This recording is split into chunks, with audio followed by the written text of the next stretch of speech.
Good morning. This is KELOLAND on the go with all you need to know in news and weather as you start your day.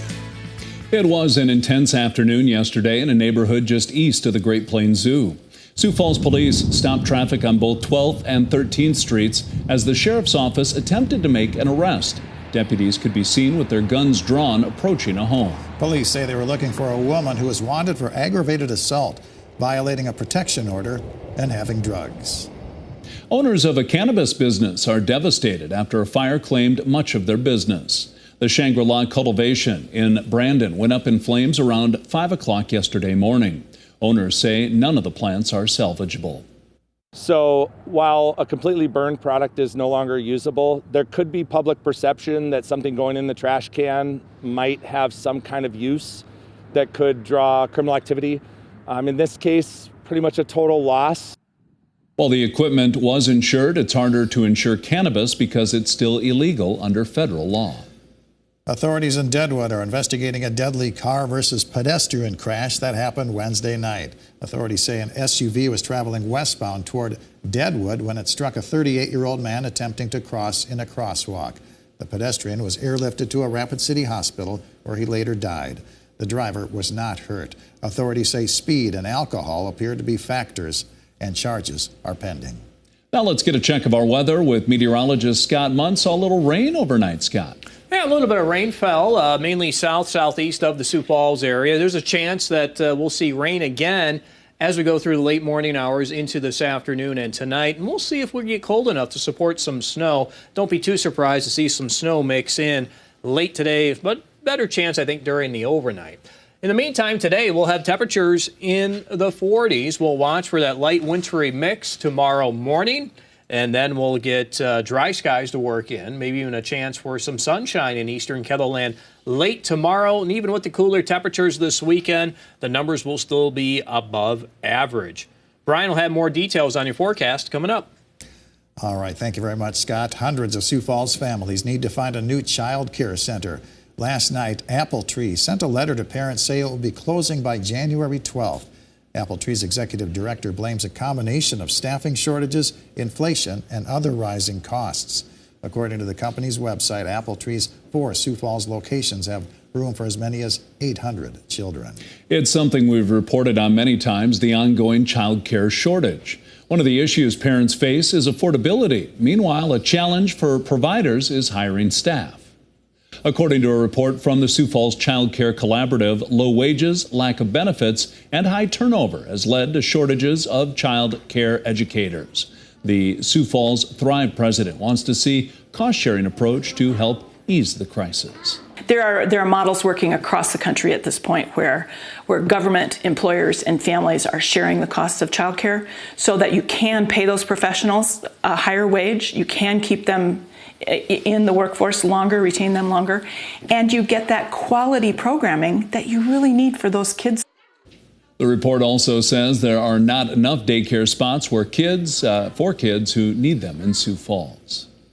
A Christmas Carol opens tonight at the Orpheum Theater in downtown Sioux Falls. The Premier Playhouse is performing the holiday classic for a third consecutive year with a cast of more than 40 local actors. I thought I was done with theater until I saw this production last year, and it was absolutely amazing. And I literally said to my husband in the middle of the performance, I need to be in that. And then I auditioned and was lucky enough to make the cast. About half of this year's cast is new to the production. The Christmas Carol opens its 9-show run at 7 o'clock tonight. And that's a look at some of our top stories. Now let's get one last look at your weather with meteorologist Brian Karstens. Brian? All right, weather today. Well, looking at a little bit of wintry weather eventually here by tonight. Let's first of all take a look at the starting point of the forecast, and that's for some rain showers popping up. We've got the opportunities kind of off and on today, mainly east of the James River Valley. And I would even say let's kind of fast forward into this evening. I think more of this rain will kind of sprout up across the northeast, eventually filling in the gaps across southwest Minnesota. Initially, temperatures are well above freezing as we head into the early evening. But then the tricky part comes in. We start watching the temperature drop. And sure enough, there will be the chance of some snow on this in the northeast. I would say probably Britain to Watertown. Now, we're talking nuisance amounts, nothing heavy. necessarily sticking to the ground in major amounts. But if you kind of draw that line down into southwest Minnesota, there should be a few locations that get at least an inch or two of snowfall. And I kind of park that on the forecast thinking right now. Now, of course, temperature very close to freezing.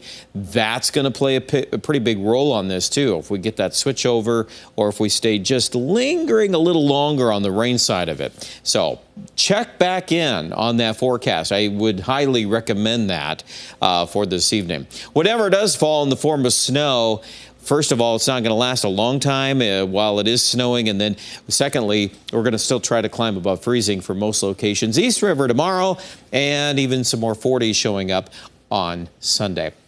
Well, there's a look at the snowfall projection. Trace to a couple of inches. So just think about a nuisance coating, or, well, maybe we should flip this around and say the festive flurries, or yes, a little pre-Christmas snow. Might look kind of pretty, but just drive with care. Don't worry about the 7-day and even the extended. It's still looking above normal for much of the midsection of the country, and that means temperatures a lot of days still in the 40s. We'll have a few exceptions. Monday could be a little colder day after today's high at 47. We're 40 tomorrow in Sioux Falls, 43 Sunday, and then, yes, if we hit 38 on Monday, that's a little chilly, but I still think 40s are back after that, and sure, there could be an opening to some warmer weather, just a matter of timing on those features. Aberdeen, beyond the short-term forecast, we kind of go back to dry weather. We don't see much in the way of moisture next week, so travel weather in that time period looks pretty good. Pierre, a lot of 40s, and notice we're not mentioning this first system in Pierre or Rapid City. Looks like you'll miss that. And Rapid City, more 50s for the upcoming weekend. Check out the complete details online at KENDLLAND.com.